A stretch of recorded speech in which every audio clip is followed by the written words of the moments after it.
الحمد لله الحمد لله رب العالمين والصلاة والسلام على رسوله الكريم أما بعد. அளவற்ற அருளாளனும் நிகரற்ற அன்புடையவனுமாகிய எல்லாம் வல்ல அல்லாஹுவின் திருநாமத்தால் போற்றி ஆரம்பம் செய்கிறேன். அல்லாஹுடைய மாபெரும் அருளால் 27 நோன்புகளை பூர்த்தி செய்தவர்களாக 28வது நாளுடைய தராவீகை தொழுதவர்களாக அல்லாஹுக்கு விருப்பமான அவருடைய இல்லத்திலே நாம் எல்லாம் வீற்றிருக்கக்கூடிய பாக்கியத்தை அல்லாஹு தாலா நாம் அனைவர்களுக்கும் தந்திருக்கின்றான்.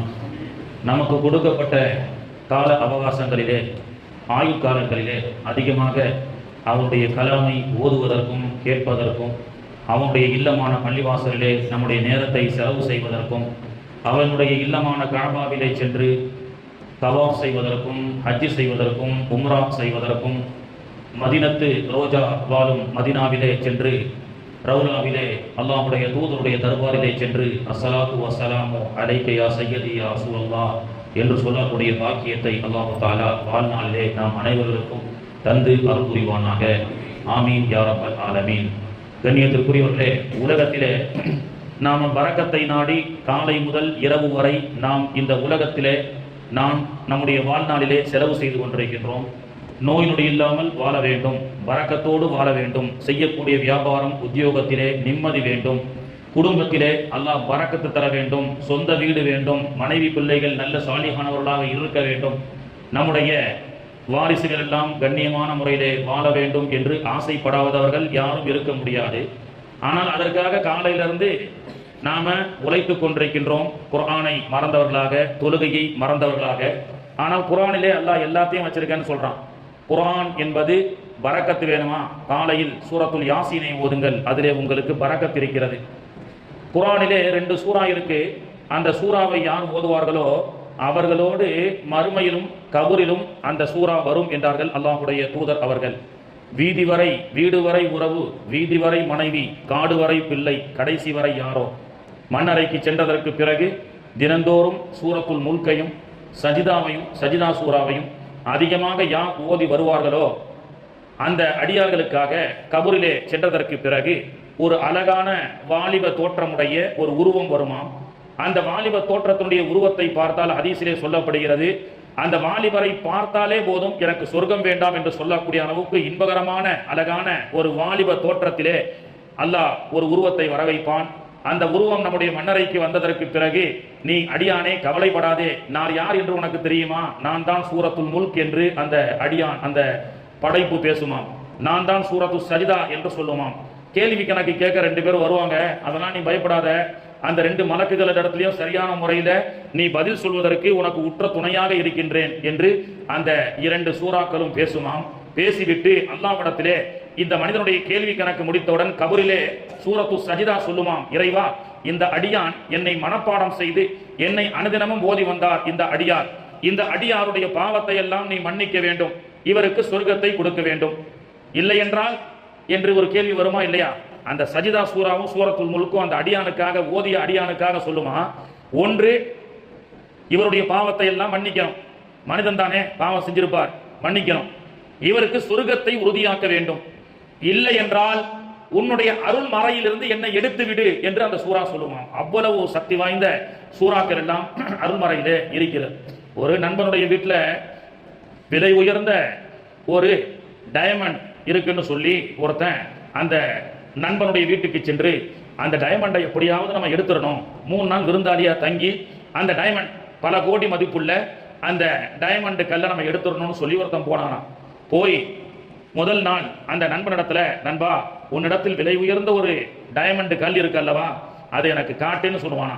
அப்போ பீரோவை திறந்து பல லாக்கர்களை திறந்து உள்ள அந்த டைமண்டை காட்டுவான். அந்த டைமண்ட் பல கோடி மதிப்புடையது.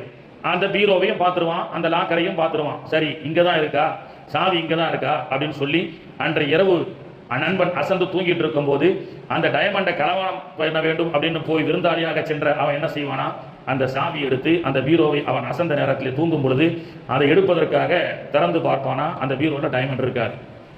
முதல் நாளும் தோல்வி. 2வது நாள் அதே போன்று சரி பீரோவில் தானே இருக்குன்னு காமிச்சான்னு சொல்லி மற்ற வீடு ஃபுல்லாக எல்லா இடத்துலையும் தேடித்தான். 2வது நாளும் கிடைக்கல, 3வது நாளும் கிடைக்கல. தேடி கிடைக்காம விரக்தியான அந்த விரக்தியில அந்த திருட சென்ற அந்த நண்பன் அந்த உரிமையாளரான டைமண்ட் அந்த வீட்டுக்காரனிடத்துல, எப்பா தப்பா நினைக்காத, நான் உண்மையிலேயே உன்னிடத்துல பாசத்தோடு வந்து தங்கணும்னு வரல, அந்த விலை உயர்ந்த டைமண்டை எடுக்கணும் எப்படியாவது உனக்கு தெரியாம நான் அதை திருடி விட்டு செல்ல வேண்டும் என்றுதான் வந்தேன். ஆனால் வீடு முழுக்க பாத்ரூம் உட்பட எல்லாத்தையும் தேடிட்டேன். நைட்ல நீ வைக்கப்பட்ட அந்த கல்லாக்குள்ள பீரோக்குள்ளயும் இல்ல, அந்த லாக்கர்லயும் இல்ல, வீட்லயும் எங்கேயுமே இல்ல. இரவு மட்டும் அது எங்க போகுது அப்படின்னு சொல்லும் போது அந்த நன்மை சொல்லுவானா, ஒண்ணும் இல்ல, நைட்ல மட்டும் உன் பாக்கெட்லயே போட்டுருவோம் அப்படின்னுவானா. நைட்ல மட்டும் அந்த டைமண்ட் உன் பாக்கெட்ல போட்டுருவேன். வீடு ஃபுல்லா நீ நைட்ல தேடினாலும் யாருக்கு பாக்கெட் தேட மாட்டேன், உன் பாக்கெட்டை தேட மாட்டேன். அந்த மாதிரி எங்கெங்கயோ வரக்கத்துக்காக, நிம்மதிக்காக, நோய் நொடி இல்லாமல் இருப்பதற்காக கடை வீடு அங்க இங்க எங்கெங்கயோ அலைஞ்சிட்டு இருக்கிறோம். ஆனா அல்லாஹ் என்ன சொல்றான், இங்க தொழுக வா, இங்க இருக்கு, உன் பாக்கெட்லயே இருக்கு, உன் வீட்லயே இருக்கு குர்ஆன் ஷரீஃப், அதை போது அல்லாஹ் மனசுல நிம்மதியை கொடுப்பான். உன் வீட்டுல இருக்கு, அதை போது பிள்ளைகளை ஓத வைங்க, அல்லாஹ் வரக்கத்தை கொடுப்பான். எங்கெங்கயோ தேடி நிம்மதியை தேடி அலைகின்றோம், எங்கெங்கோ சென்று நோய் நிவாரணத்தை தேடி அலைகின்றோம். ஆனால் எல்லாவற்றையும் அல்லாஹ் தஆலா அருள்மறையிலே வைத்திருக்கின்றான். அதனுடைய கண்ணியம் கருதி இது போன்ற சில சூறாக்களை நியமமாக ஓதி வரக்கூடிய பழக்கத்தை நாம் ஏற்படுத்திக் கொள்ள வேண்டும். கண்ணியத்திற்குரியவர்களே, இந்த சிறப்பான ரமலானுடைய காலகட்டத்திலே இறுதி நாட்களை நெருங்கிவிட்டோம். இந்த நேரத்திலே ஒரு அமல் இருக்கிறது, அதுதான் இஅ்திகாஃப் என்ற சிறப்பான அமல். இந்த அமலை பொறுத்தவரை எல்லா பள்ளிவாசல்ல பல ஊர்கள்ல பாத்தீங்கன்னா அந்த காலத்துல எல்லாம் வயசானவங்க above 60 சீனியர் சிட்டிசன் தான் இஅ்திகாஃப் இருந்ததை நம்ம பார்த்திருக்கிறோம். ஆனா கடந்த சில காலங்களாக எல்லா பள்ளிவாசல்கள்ல மூத்தவர்களுக்கு மனம் வருவதில்லை பள்ளிவாசலில் வந்து தங்குவதற்கு. மாறாக இது போன்ற இளைஞர்கள் எல்லாம் இன்னைக்கு இறை இல்லமான பள்ளிவாசலிலே வந்து இஅ்திகாஃப் இருக்கிறார்கள். பாருங்க, சேலத்தை சேர்ந்த இந்த வாலிபர் தொப்பி வாப்பா நிறுவனத்துல வேலை செய்கிறார். தன்னுடைய 2 நாள் நான் இஅ்திகாஃபுக்காக பள்ளிவாசலிலே வந்து அமர்கிறேன் என்று நம்முடைய சுன்னத்தை மோக்கதாக விடாம அந்த பாவத்திலிருந்து தப்பிப்பதற்கு இந்த சேலத்திலிருந்து வந்த இந்த வாலிபர், இவர்கள் அல்லாஹ் அவர்களுடைய குடும்பத்தார்களுக்கும் அவருக்கும் அல்லாஹ் நீண்ட ஆயுளையும் நிறைவான செல்வத்தையும் அல்லாஹ் தரணும். ஆரம்பத்தில் திருப்பூர்ல இருந்து படிக்க வந்த ஒரு காலேஜ் ஸ்டூடெண்ட், அவர் ஒரு 5 நாட்கள் இருந்தார். வழக்கமாக எல்லா வருஷமும் ரெடிமேட் இஅ்திகாஃப்னு ஒருத்தங்க வச்சிருப்போம். அந்த மாதிரி இந்த வருஷம் பிஸ்மி பாயினுடைய பிஸ்மி கட்பீஸ் நிறுவனத்தை சார்ந்த அவருடைய பிள்ளைகள் குர்ஆன இந்த பாப்பா தம்பி, அந்த சின்ன பையன், அந்த பையனை அவர் டெய்லி கூட்டு போறது படுற பாடு என்ன தெரியுமா? சின்ன தம்பி வா, இவ்வளோன்னு இருக்கிறாரு, நானும் இஅ்திகாஃப் இருக்கேன்னு அந்த பையன் அடம் பிடிக்கிறான். டெய்லி அவரை சமாதானப்படுத்தி கூட்டு போறதுக்கு 10 நிமிஷம் ஆகுது. அத்தாவோட போக மாட்டேங்கிறாப்ல, நான் அண்ணனோட தான், தம்பி வாங்கப்பா ஆப்ஸ் அவனை கூட்டு வா. பாருங்க, அல்லாஹ் அந்த சின்ன வயசுல எவ்வளவு ஒரு ஆர்வத்தை அல்லாஹ் நமக்கு கொடுத்துருக்காங்க பாருங்க. நம்ம பிஸ்மி பாய் வீட்டினுடைய பிள்ளைகள், அந்த பிள்ளைகள்லாம் இன்ஷா அல்லாஹ் வருங்காலத்துல அவங்க வந்து குர்ஆனை மனப்பாடம் செய்ய ஆப்ஸாவாக ஆக முயற்சி செஞ்சிருக்கிறாங்க. இன்ஷா அல்லாஹ் அவர் நாளைக்கு 2 ரக்காத் நம்ம பள்ளிவாசல்ல தொழு வைப்பாரு. அவர் அந்த பையனை கூட்டு போக முடியல, நான் இஅ்திகாஃப் இருப்பேன், என்னை விட்டுட்டு போன்னு நிக்கிறாங்க. ஹஜ்ரத் நீங்களாவது எடுத்து சொல்லுங்க அப்படின்னு சொல்லி அவர் அந்த தம்பியை என்ன சொல்றது, அல்லாஹ் இந்த வயசுல பாருங்க எவ்வளவு ஆர்வம், அல்லாஹ் அந்த ஆர்வத்தை அல்லாஹ் நமக்கும் அல்லாஹ் கொடுப்பானாக. ஒரு நாள் இஅ்திகாஃப் இருந்தா என்ன தான் ஜும்மால கூட சொன்னேன், வானத்துக்கும் பூமிக்கும் இடைப்பட்ட டிஸ்டன்ஸ் எவ்வளவு இருக்கு, எத்தனை கிலோமீட்டர் வரும், எத்தனை ஆயிரம் கிலோமீட்டர் வரும், அந்த மாதிரி 10 முறை போட்டுக் கொள்ளுங்கள். அல்லாஹ்வுடைய தூதருடைய வாக்கு, வானத்திற்கும் பூமிக்கும் இடைப்பட்ட தூரத்தை போன்று 10 மடங்கு. ஒரு நாள் இஅ்திகாஃப் இருந்தால் அந்த 10 மடங்கை விட அதிகமான தூரம் நரகத்தை விட்டும் தூரமாக வந்து விடுகிறார். அப்படி என்றால் 10 நாள் வைத்தால் எத்தனை கிலோமீட்டர் வரும்? 2 நாட்கள் 3 நாட்கள் என்று நீங்கள் கணக்கிட்டு பாருங்கள். அது மட்டுமல்லாமல் விலை மதிக்க முடியாத பல கோடிக்கணக்கான நன்மைகளை இந்த இஅ்திகாஃப் என்ற அல்லாஹ் குர்ஆனிலே சொல்லப்படக்கூடிய இந்த நன்மைகளால் இருக்கிறது. ஆர்வம் வர வேண்டும், உலகத்தை விட மறுமையின் நினைவும் மறுமையின் ஆர்வம் வர வேண்டும். அல்லாஹ்வுடைய தூதருடைய பள்ளிவாசலுக்கு செல்லக்கூடிய பாக்கியத்தை அல்லாஹ் எல்லாருக்கும் தருவானாக. ரசூலுல்லாஹ் தொழு வச்ச மெம்பர் படி நீங்க பார்க்கலாம், ரசூலுல்லாஹ் தொழு வச்ச மெஹராப் மெம்பர் படி, அந்த இடத்துல தான் ரவுலாத்துல் ஜன்னா, அங்க போய் பர்மிட் வாங்கிட்டு 2 ரக்காத் யார் தொழுவார்களோ அது சொர்க்கத்துல தொழுவதற்கு சமம். அல்லாஹ் அந்த இடத்திலே சென்று தொழுவக்கூடிய வாக்கியத்தை தருவானாக. அந்த இடத்துல வந்து இப்ப பர்மிட் வாங்கிட்டு கிட்டத்தட்ட 2 to 3 3 to 4 பர்மிட் கொடுக்குறாங்க. அந்த நேரத்துல நம்ம போய் அப்பாயின்மெண்ட் வாங்கிட்டு போய் 2 ரக்காத் தொழுவணும். அந்த கேப்ல அஸ்ஹாபு சுஃபா திண்ணை தோழர்கள் குர்ஆனை ஓதிய இடம், அபூ ஹுரைரா ரலியல்லாஹு அன்ஹு, பாபே அபூபக்கர் ரலியல்லாஹு அன்ஹு பள்ளிவாசல் எந்த வழியா வந்தாங்களோ அந்த பாபு பேரு அபூபக்கர் ரலியல்லாஹுடைய பாபு. ரசூலுல்லாஹ் வந்து நின்ற இடம் அபூ அய்யூபுல் அன்சாரி ரலியல்லாஹுடைய வீடு என்று அந்த இடம் இன்று பள்ளிவாசலாக இருந்தாலும் ஒவ்வொரு இடத்திலையும் பெருமானாருடைய சஹாபாக்களுடைய அத்தாட்சிகள் இருக்கிறது. அதுல ஒரு இடம் தாங்க ரசூலுல்லாஹ் தொழு வச்சதுக்கு நேர பின்பக்கமா போனீங்கன்னா ஒரு பள்ளிவாசலாகத்தான் இருக்கும், ஒரு சின்ன அடையாளம் இடப்பட்டிருக்கும். அது எந்த இடம் அப்படின்னு சொன்னா, ஒரு முறை தல்ஹா அபூ தல்ஹா ரலியல்லாஹு அன்ஹு அவர்கள் அல்லாஹ்வுடைய தூதரிடத்திலே வந்து ஒரு தோட்டத்தை என்ன செய்யறாங்க, பள்ளிவாசலுக்காக மார்க்கத்திற்காக வக்ஃப் செய்ய வந்து கொடுக்குறாங்க. அல்லாஹ்வுடைய தூதர் கேட்டாங்க, இந்த தோட்டத்தை நல்ல தோட்டமாச்சு, அல்லாஹ்வுடைய தூதரும் விரும்பி பக்கத்துல மஸ்ஜித் நபவிக்கு பக்கத்துல இப்ப பள்ளிவாசலா இருக்கு, அப்போ தோட்டமாக இருந்திருக்கு. அல்லாஹ்வுடைய தூதர் அவர்கள் அந்த தோட்டத்திற்கு விரும்பி போவாங்க. நல்ல சுவையான நீர், நல்ல விவசாயம் குளிக்கக்கூடிய பருவநிலையில பேரிச்சம்பழங்கள் நிறைய விளையக்கூடிய சிறப்பான ஒரு தோட்டம். அந்த தோட்டத்தால பல லட்சம் மில்லியன் சம்பாதிக்கக்கூடிய வருமானத்தை அல்லாஹ் அபூ தல்ஹாவுக்கு கொடுத்திருந்தான். பல லட்சம் ரூபாய் வருமானம் உள்ள ஒரு தோட்டம். அந்த தோட்டத்தை ஒரு முறை அல்லாஹ்வுடைய தூதரிடத்துல வந்து யா ரசூலல்லாஹ் இதை வக்ஃப் செய்கிறேன்னு சொன்னாங்க.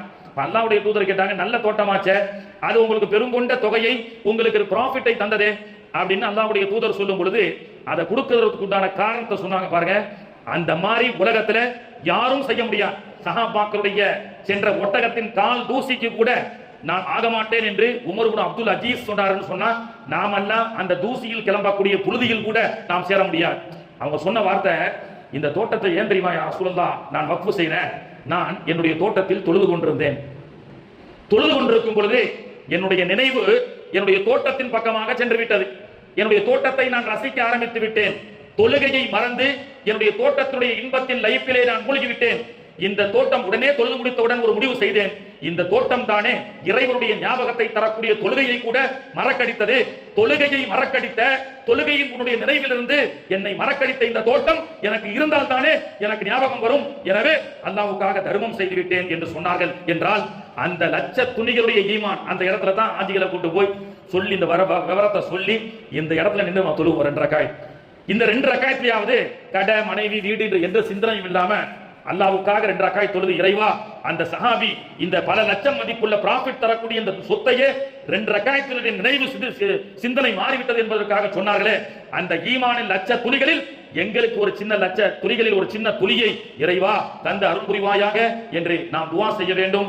உலகத்தினுடைய இன்பத்தை குறைத்துக் கொண்டு நாம் மறுமையினுடைய சிந்தனையும் மறுமையினுடைய நன்மையும் அருள்மறையினுடைய பாக்கியங்கள் திரைந்து அதை ஓதக்கூடிய பாக்கியத்தை அல்லாஹ் தஆலா நாம் அனைவர்களுக்கும் தந்து அருள் புரிவானாக.